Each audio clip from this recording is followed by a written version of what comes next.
All right. Good morning, everybody. Welcome to Loan Officer Breakfast Club. Tuesday, April 21st, 2026. Glad to have everybody here.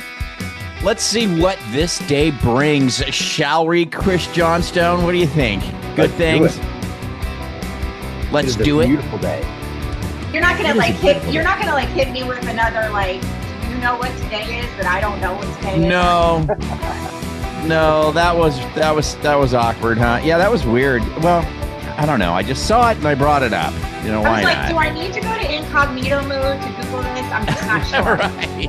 It was a toss up. I wasn't sure. Yeah. It is officially 4:21. We've passed 4:20, so we are sobering up and entering into the rest of the week. Dude, I missed it. Oh, you okay? So now you gotta fill Chris in real quick on. Well, it was yesterday was 4:20, so. I missed it. Chris, you have to explain that. Kids to school, you have to explain that to Chris. You have to explain that to Chris. No, it was Kristen yesterday, Carl. She had no idea what we were talking about. Well, it's the day after 4/19. That was what I was thinking. He's like, you know the significance. I'm like, no, I don't. Hilarious. Oh, so Drew says it's National Drug Testing Day today. Yeah. That's hilarious. Yeah. Fun stuff. How's everybody doing? Carl, you're here today. How are you, sir? You doing good? I'm good, man. I'm recouping from 4 days over at Disney.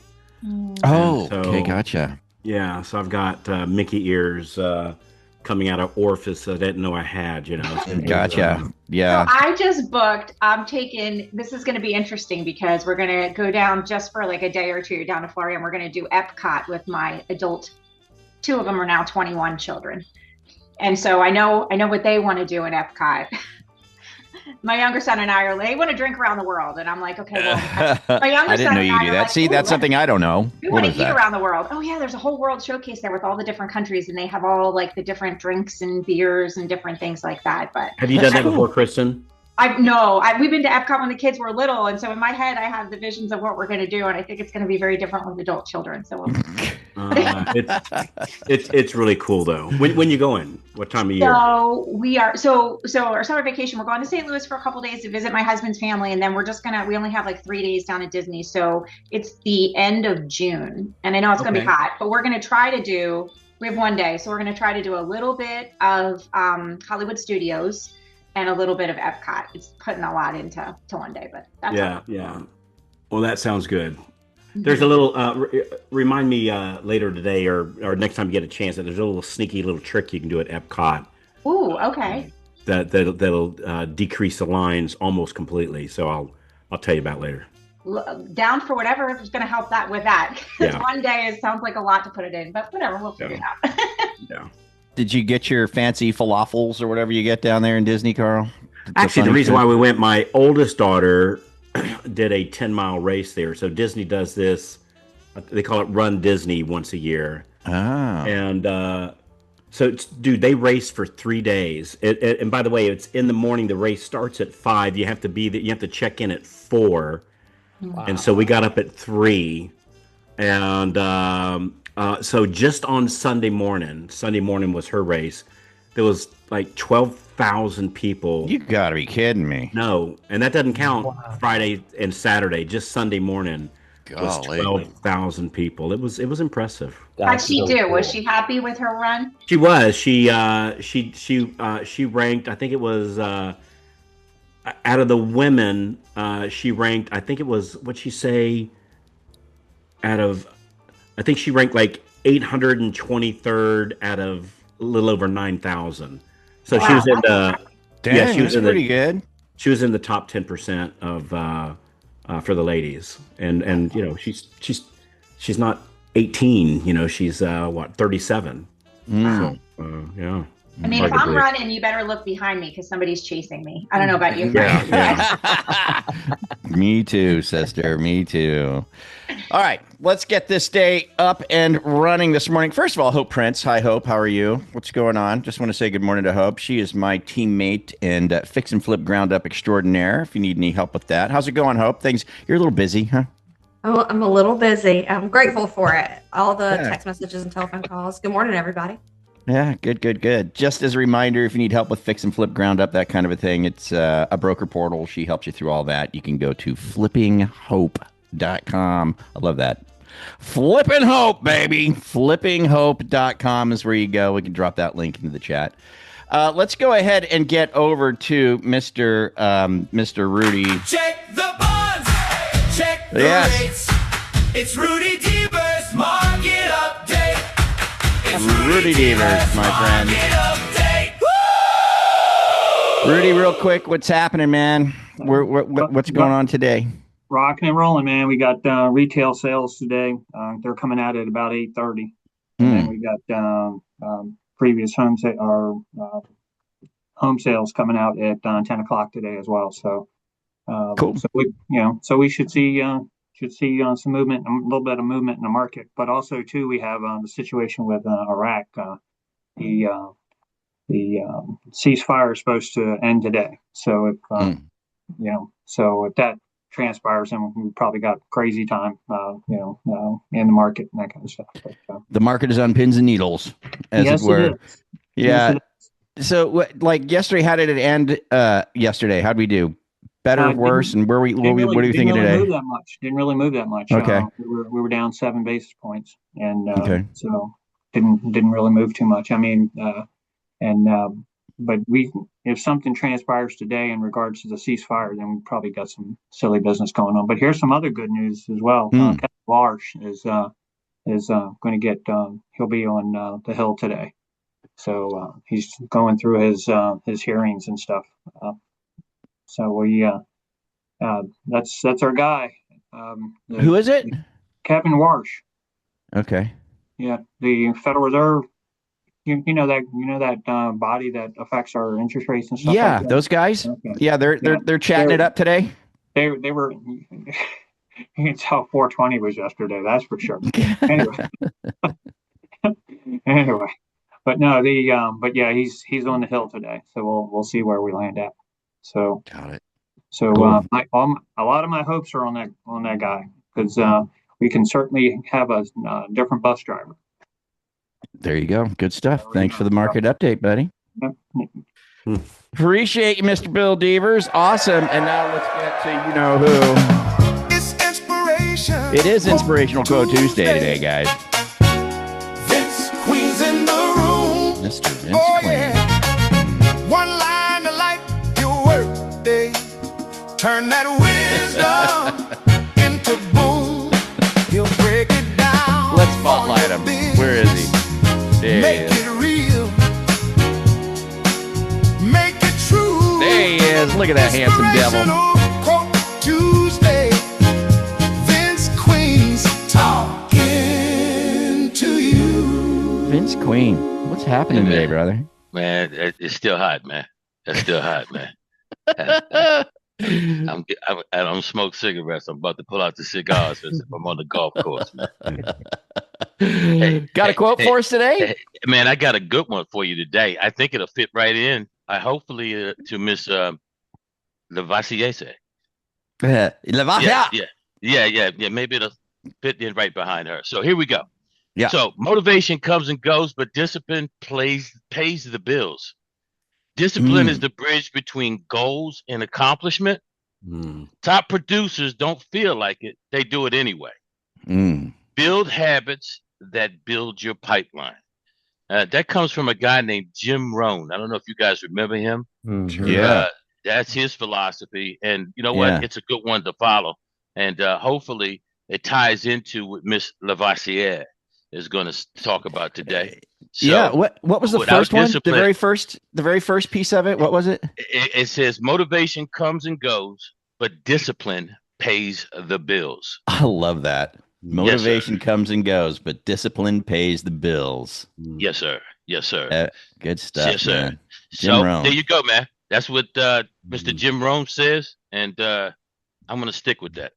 I love it. Yes. Good stuff. Thank you, Vince. Yes, Queen. sir. Thank you, sir. If you're getting value from this already, go ahead and tap that like button. It helps more loan officers find content that actually makes a difference. And hey, if staying ahead of the market and learning what's really working in our industry matters to you, hit that subscribe button and ring that bell so you don't miss another episode. We read every comment, so drop your thoughts down below. We'd love to hear from you and know what's working or what you'd like us to cover next. Thanks for tuning in, and we'll catch you here next time. Wonderful, wonderful, wonderful. Well, there you go. That's kind of a nice way to start the morning. And we do have Miss Robyn LaVassaur with us today. And we are going to pick up where we left off last week, Robyn, which was that the objection is the secret.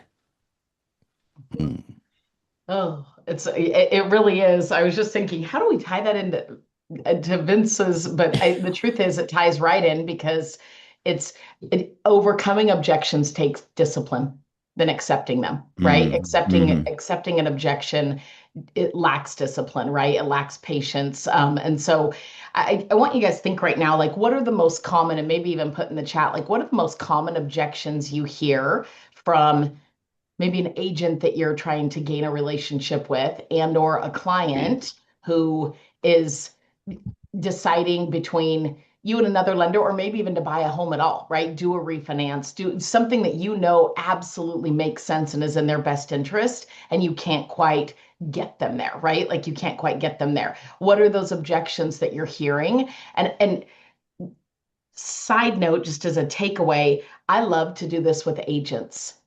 It's one of my favorite things to talk to agents about, like they're, overcoming objections, and what objections are you hearing most from sellers about whether or not to list, from buyers about whether or not to buy. It's a great conversation to have with your agents. And so I always think like the objections are not standing between you and, a closing, if you will. They're actually the path to it. And there are so many people that when they're saying things like your rate is higher or rates are too high for me to do something. Okay, I just, I think we just need some time to think about it before we pull the trigger. Or, a realtor, I'm already working with somebody else, or I have a lender, thanks so much. What they're really saying, and this is such a big thing for people to understand, is I don't fully see the value you're trying to give to me yet. So help me understand. Mm-hmm. And I think that one of the things that I had to do with objections and go is say, for the longest time, it felt rejection. And I immediately was, either stuttering or accepting and not really able to overcome. And what I had learned to do was pause and kind of say, I wanted to know more about the objection immediately. And so what they're really looking for, people to object to things they don't care about, because it doesn't matter, right? Objections are actually identifying their decision drivers to you. So they're telling you things like, hey, what's this going to ultimately cost me, right? They have an objection possibly because they really don't fully understand the money. Maybe they don't understand the time and the investment. You think about that when someone's debating listing their house. How many of you guys like to prep your house for a listing, right? Like it's a time is a massive engagement. Maybe they just haven't had time to do the loan application. Maybe they haven't had time to get you all the documents. Maybe they don't have time to go house shop in the town they need to buy in, right? For some reason or another.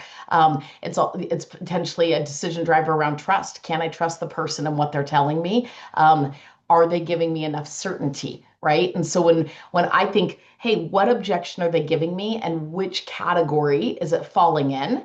And then what it really should do is help you give yourself permission to say, they just told me a why not. Let me dig deeper on that. I want you to think of it every single time. Every time you hear a why not, dig deeper. So you guys know my line that I love to say, and that's really, tell me more about that. Tell me more about that. One of my favorite things to say, tell me more about that. Once I put that, in fact, it's probably annoying because I feel like the 4-year-old that's like, why? Right. But I'm constantly asking people, tell me more about that. And I think that's a big deal. What specifically concerns you about that? What specifically? A lot of times people will give us surface answers that are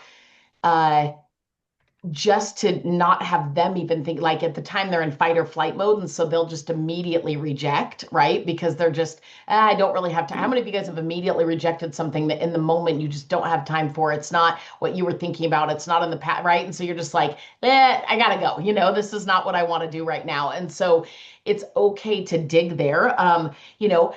Gosh, rates are really high compared. In what comparison? What comparison are you looking at there, right? Like, let's talk more about that. Let's open up. And so I want you to think to yourself, when you're overcoming an objection, you're not sales pitching. You're actually diagnosing, right? You're like trying to find more information. Now, is there a way to overcome? Now, there are moments when you might not be able to completely overcome an objection. And if it means that we're actually creating an experience that's about the client, we confirm the objection is valid. It's absolutely valid. But most of the time, objection is just a surface way to get people, out of it. And so really big deal to, these were big things for me. So slow down, listen, don't get defensive. Don't get defensive. And defensiveness is like our mechanism to say, "Ooh, I just felt a little rejection there," right? Like now I'm either defensive by shutting down, or I defensive by combating instantly with maybe careless statements, right? Like, oh, rates aren't that rates could, all the Mary, one of the things that I joke with my LOs about all the time, a defensive statement back. And I also think it's cutesy and there's some wins with it, but well, you marry the house, you date the rate. That's really not informative to somebody that's thinking that rates are too high, right? That doesn't really help them make a better decision. We're immediately trying to sell them, and it's dismissive of what their objection is, as if we're just immediately, that's not really a big deal. Let's move on from that one, right? Even though you just gave me kind of your big hesitation. Yeah. So when we hear objection, a lot of times in our mind we're thinking it's something we have to overcome. That's a negative thing, like you said, like rates are too high, or I'm gonna wait, or prices are too high. That's like something that's kind of negative, and that's why they're objecting. My question is, somebody put it in the chat. What's your thoughts on responding to the tell me more kind of approach to, I already have a lender that I'm super happy with, because that's a positive thing. So they're giving you an objection, but I'm saying no because I have this very positive thing to them, right? So how do you tell me more about that, or how do you dig through that one, just out of curiosity? So such a good one, because it's everything. What you're trying to do is not steal frame, and I talk a lot about this part. Like, stealing frame would be, I'm sure, but I could be your number two, right? Like, so people kind of go into like, let me still fill that void. What I would challenge you to do is ask questions and acknowledge, like, what doesn't surprise me that you have a great lender, Frank. Tell me about that. How long have you guys been working together? And so I think when we can just pause and stay really curious before starting to try to convince, when they answer enough questions about something, all of a sudden you're not having to convince them at all. They're talking themselves through, right? They're talking themselves through, oh gosh, we've been working together for like 6 months. And, it's so curious, that, it's incredibly hard for a lender to earn that kind of trust. Like, what are the top 3 things they do for you, right? Like, can we keep talking about it? And if it turns out that they're amazing and they're super happy, it might be that they're a credit union, that they're a bank, that they're a broker, that they're an IMB, that you do have something different to offer technically. It might be that the one thing that's missing, if you ask enough questions 99% of the time, is the one thing they don't get from them, outside of maybe great service, likability, quick pre-approval letters, that kind of thing, is referrals. Which I always say, like, there is always a value proposition that potentially can bring more value. It doesn't mean someone's automatically going to switch. And one of the things that I love to do when I have an objection from somebody is compliment them. If somebody's really loyal, I'll say, gosh, darn it. now I want to work with you even more, because do you know how rare it is that a lender is actually committed that a realtor is actually committed all into a lender and has so many nice things to say about them. And like, even if I was your number two, I want more. And so when you're complimenting, when you're engaging, it might not be that moment that you get a close, that you get a sale, but you do have the chance to make an impression. You do have the chance to start forging a relationship where the next time you call, they don't avoid it because it wasn't some awkward conversation, right? It wasn't some, here comes Frank, the big sales guy, right? Telling me why I shouldn't work with, Chris, but I should work with, him instead, and whatever, right? Like that's the piece where it's like, oh, that was awkward. And so a couple steps that I kind of go through is one, like, it's okay to acknowledge when somebody gives you, a piece of information, especially an objection. Like, tell me more about that is one thing, but also acknowledging. If someone says rates are high, it's okay to say, I agree. Ever since COVID, rates have really felt high, right? Like, I'm on your, because what that does is it pushes you from somebody who's pushing against somebody to somebody who's walking right next to them. I agree. Right? Like, now we're shoulder to shoulder. Shoulder to shoulder feels a lot different to get somebody to walk with you than pushing against them, right? Like it's a big difference. And so I agree. When you say that, when you say rates fell high, what are you comparing to, right? So asking a question about, right? Tell me more about that. Clarify. Respond, right? So a tie back to more value than just price, right? Like, we can't be dismissive ever. And so I'll say things like, I would never trivialize a single dollar that you are spending, whether it is tax deductible, you're paying it in interest, right? Like, I'm saying something to that, and then confirm, right? Does that give you more clarity on that objection, or is there still something that we should, right? Like, deep dive, right? Like, did that help? And this is a conversation, not just a one sentence, cadence, if you will, but we're having a conversation. Realtors will say things like, I have to give out 3 cards, right? I already have a lender. I'm only doing listings. Most of my buyers are cash. How many of you guys have heard those really fun ones? Mm-hmm.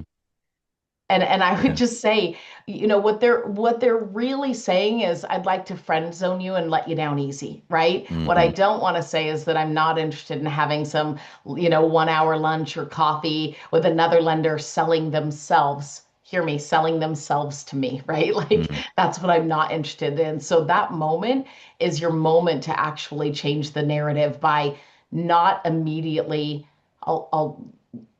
it's breakfast time, so be careful, you guys, but I will not immediately word vomit, if you will, on all the things that I can do for them and give to them. And, please eat this, word vomit soup that I'm about to throw at you. I'm instead going to question vomit, if you will, like lots of questions, lots of curiosity, and lots of complimenting, which all of a sudden turns this conversation into something that can have a follow-up, right? That can engage in a second spot that might land in the appointment that started with an objection. Kristen, what's going on in the chat? Oh my gosh. What are people saying?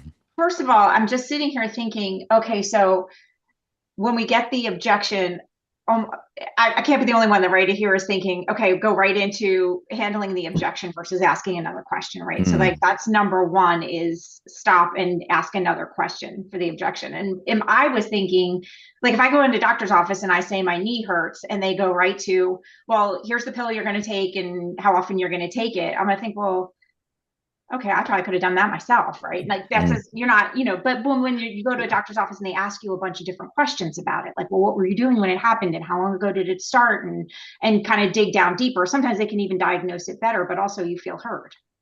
And that's what I'm hearing Robyn say a lot. So, all right. So there are so many objections in the chat, Robyn. So how about, let's go through some. you want to rapid fire? We can rapid fire. All right. So I know you have a preferred lender, or they say, I've got a preferred lender. We're talking to a real estate agent here. A couple people are saying, should I say, all right, well, what do you like about them? Or I'll be your number 2. That's going to be one of the most common objections we're going to hear when calling qualified agents. I'm already working with someone and I'm busy. I would agree. And I think the best way to say that is, and sometimes you guys research will add to this. So if you have, a reader or some sort of device that's telling you something, you might say, Kristen, gosh, you know what? I see that you have worked with Carl White for a lot of years. Like I see that he's your main, and then there's one or two others, or maybe, borrowers come to you pre-approved. So when somebody believes that you've done a little bit of research, you understand that's a form of honor.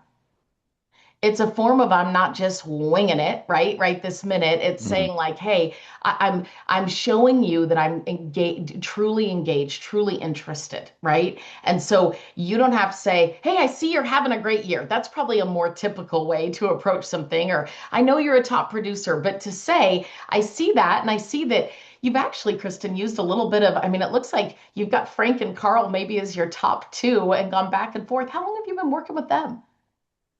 And now we're just going to talk, right? And so I'm going to shift from objection to which is kind of, I'm asking you for something and you're giving me a response, right? And you can feel it. It's almost like you're playing a little bit of ping pong versus I'm going to take a deep breath. I'm going to slow my pace, and I'm going to change my tone to genuine curiosity. Tone matters so much in this, you guys, so much.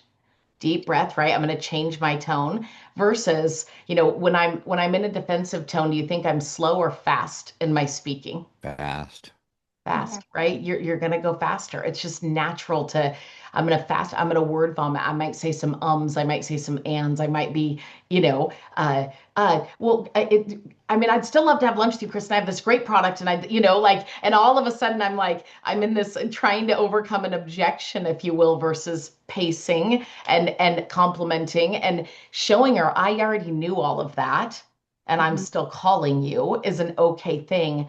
Pacing. Does that make sense? More questions. Yeah. No, it totally does. And kind of along the same lines or similar lines as that would be, I have 3 lenders, or I have to give out 3 different lender names. So if I have a 0, you guys, and I'm going to be a little bit bold for a second. So if I already have a 0 in my score, it means I'm not winning. How many of you guys go in and you're like, okay, I'm already not possibly getting this, right? And so right. I would challenge you to take a risk, not some crazy ugly risk, like you'd be an idiot to not work with me. Obviously we know that, I right? Like that one. Even if I may be thinking it in my head, right? Like, come on, like give me a chance. I might take a risk by saying, hey, Kristen, you're a pro's pro. You've been doing, real estate for a long time, I can tell. And I understand that the narrative has always been 3 cards. Somebody gave me this great analogy, and would you mind if I shared it with you just for a second? Now I'm going to be quiet for a minute right there, you guys. If you heard me, just pause. The reason I'm going to be quiet is it's really, really strong when you can get somebody to actually say yes versus just move past it. So if I said, would you mind if I shared this with you? And so here's what I'm going to tell you, right? Like, and all of a sudden it's like, she didn't say yes. But if she verbally confirms, her brain slows down too. So she's willing to listen to me for a minute. And my best analogy is this, and this is what I always say to people. If I were to go to the doctor, and I always like to put myself, Kristen, in the seat of a consumer. So if I were to go to the doctor and the doctor comes in and says, hey, Robyn, you've got a little murmur in your heart. It's probably not a big deal, but you should definitely get it looked at. Option 1, here's 3 cards. 3 great cardiologists for you to call, set an appointment with, get that murmur checked out, and call me if you need something. Call me when you're ready to discuss those results. Here's option 2. Hey, Kristen, you have a heart murmur.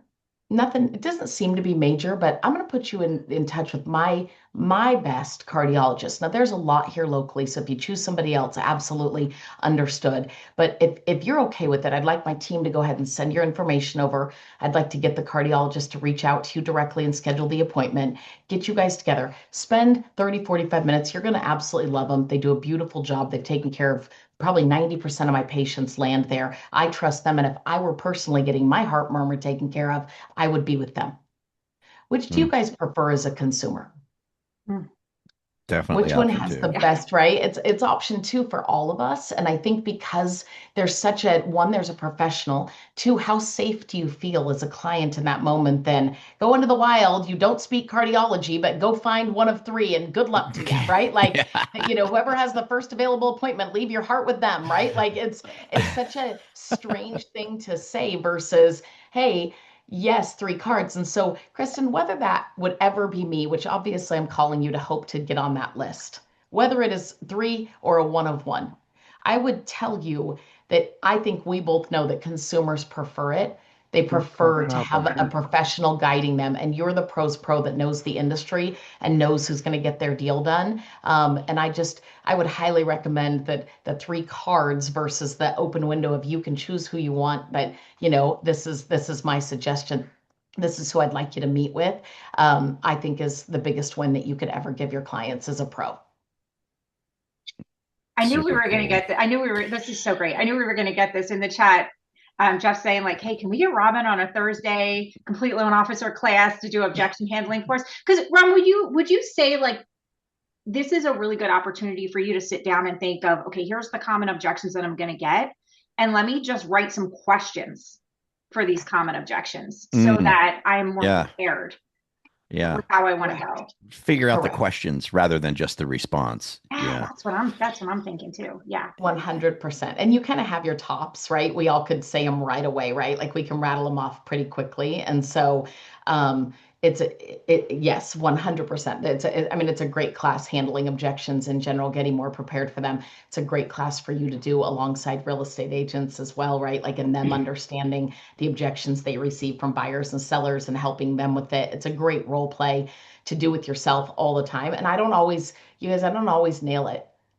Sometimes I miss, right? Like we all have our moments of like, gosh, darn it, I didn't have my stuff lined out. But I think one of the biggest things for me is taking that deep breath, pacing, and then going into the right zone of curiosity. And most of the time at that point, especially with it's been a lot of practice for a lot of years, right? Of being rejected, if you will, in my mind, or getting an objection and then learning how to overcome.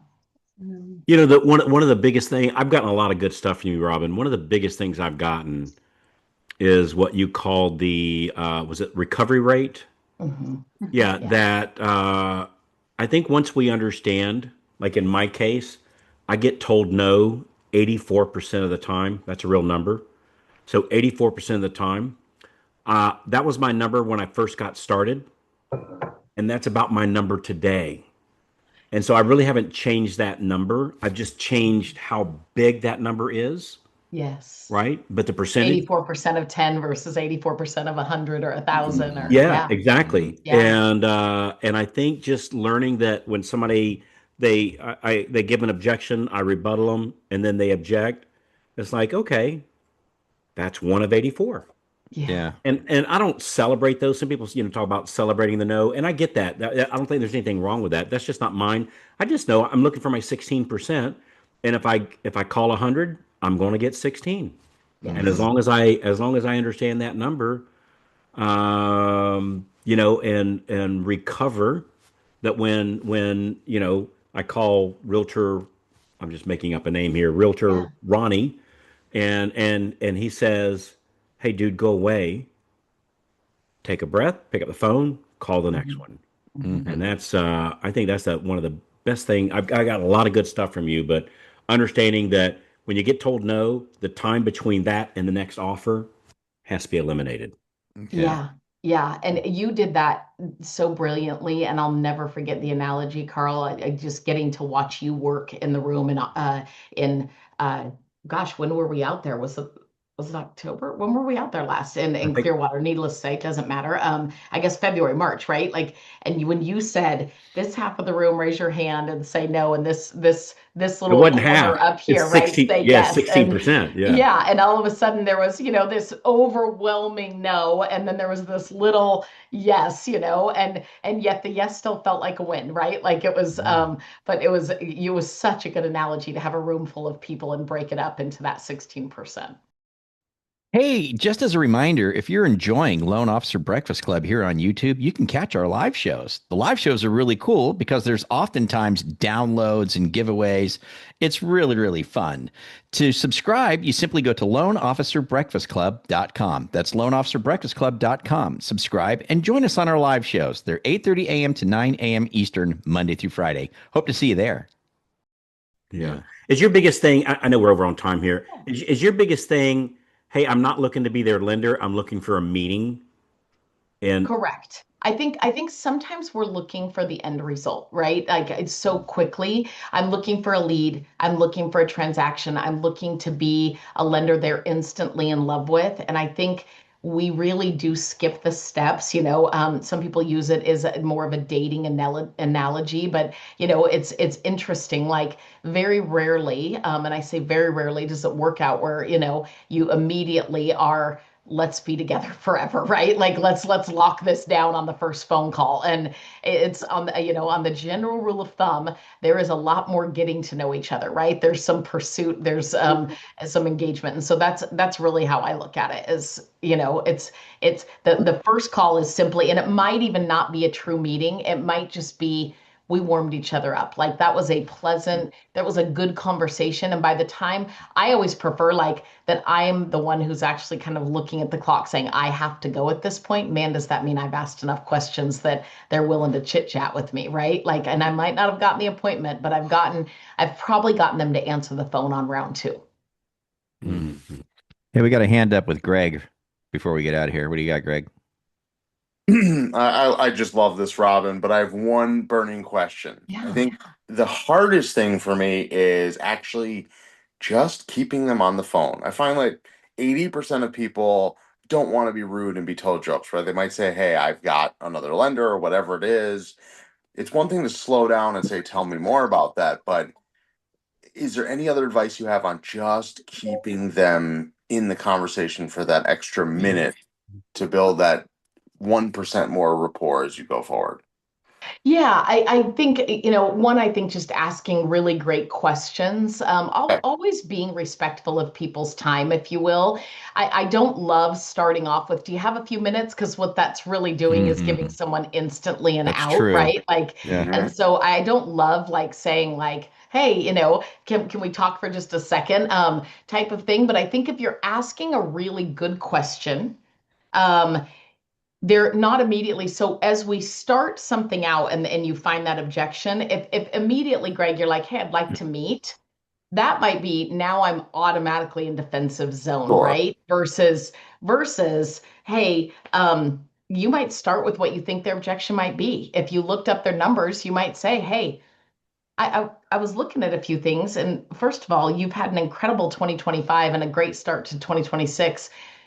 Tons of buyers, and it looks like you've used Frank and Carl. Like I might start with the narrative that already shows research and then ask questions about that, to where I'm not asking about anything for myself right away. And that way they're just in the line of thinking of discussion. Does that make sense? Versus I'm trying to figure out still to say no to you, Greg, and not have coffee or lunch, right? Because that's what you Right. started with. So yeah. Right. So I could call you and say, hey, Robyn, I've been doing research on you, and I am so impressed by what you're doing. You're in the top 7% of realtors in the area, and I see that you work with Carl exclusively, and I just wanted to learn how you've gotten to where you are and how you've built that relationship. Is that like, am I Yeah. in the right Yeah, you're direction? right. Yeah, Okay. I don't think you're far off from there at all, right? Like I'm in a little bit of honor, a few questions. And again, it could be, you guys could show interest in a listing, you could show interest in a postcard, you could show interest in a post, you could show interest in,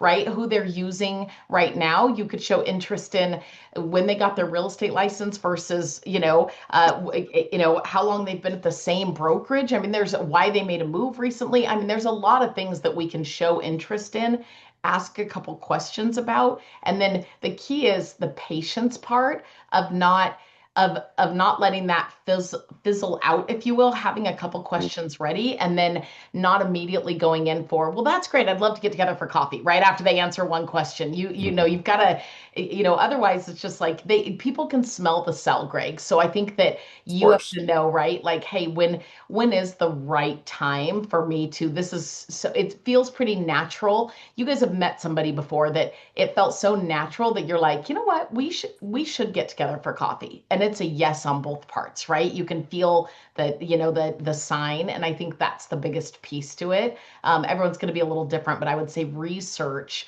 will help you not wing it. And winging it is what will sometimes get you back into that sell zone, right? Yep. Love it. Love it, Robyn. Thank you so much. Yeah. Thank you. Great stuff, man. Yeah. Thank you, Robyn. Always fun to have you here. Always Good a blast, to be here, man. sir. Sorry about for some reason my Zoom wants me to re-register weekly right now, so I'll have that fixed by next week. Hey, Robyn. No, it's the process. It's okay. Robyn. It's what happens. Yeah. Give us one action item today. Yeah, action item. I'd write down your top 3 objections that you're hearing from either clients or realtors. And I'd write down 3 good questions and practice them before you pick up the phone and call. Mm-hmm. To stay in that line. And then I'd pick up the phone and I'd give it a shot, right? Like I love to role play in general. So you might call one of your compadres, if you will, and maybe do a little role play yourself and be a little bit sticky. And some you won't have to be nearly as sticky, and others you're going to have to dig deep. So be prepared to go a few whys, a few tell me more about that, a few interesting, right? Like I'd love to hear more type of thing. And then, man, you'll be off to the races from there. So sounds good. Good stuff. And I bet you those 3 objections probably equate to about 95% of all the objections. Yeah, right. You're pretty cool. Carl, tell us about tomorrow. Let's go. Tomorrow we're doing myself and Jimmy, because I can't say Gemini because then it sounds like Gemini, Pisces, Cancer. Yeah. So Google, AI. Myself and Jimmy are doing a class. Basically, what we're doing, actually, it was Kristen's idea, is we're doing a special class on. It's kind of like the end of the first quarter, and gosh, heading toward the middle of the second quarter. And the middle of the year is not that far off. Right. And myself and Jim were talking about how so many, in all areas of business, they wait until the game is over before they look at the scoreboard. And so what we're doing is we put together, or actually he put together a 10 category report card where you kind of just look to see how you're doing in these different 10 areas and some ways to improve upon each one of them. And so it's going to be kind of like it's a group self-assessment. But we're not going to be calling anybody out, right? So it's going to be totally cool, but it's going to give you 10 things to look at, like how am I doing on these 10 things, and that'll give you a good indication of how your year is so far. And you can look to see what we need to work on. Do we need to work on defense or offense for the rest of the year going forward? So it'll be a very, very, very good use of your time. I can promise you. It's really, really cool. Cool. And that's carlmasterclass.com, noon Eastern tomorrow, open to everyone. You're going to want to jump in there. Get in there early, too, so those things fill up quick. Yeah. So, all right. Well, fantastic, man. Good stuff. Well, appreciate everybody being here. Robyn LaVassaur, super appreciate you, as always. Hey, Robyn, can we get you next Tuesday? You got time? Yeah, I got time next Tuesday. You do? Cool. Yeah, I got time. Maybe we'll go into the consumer rebuttals. Yeah.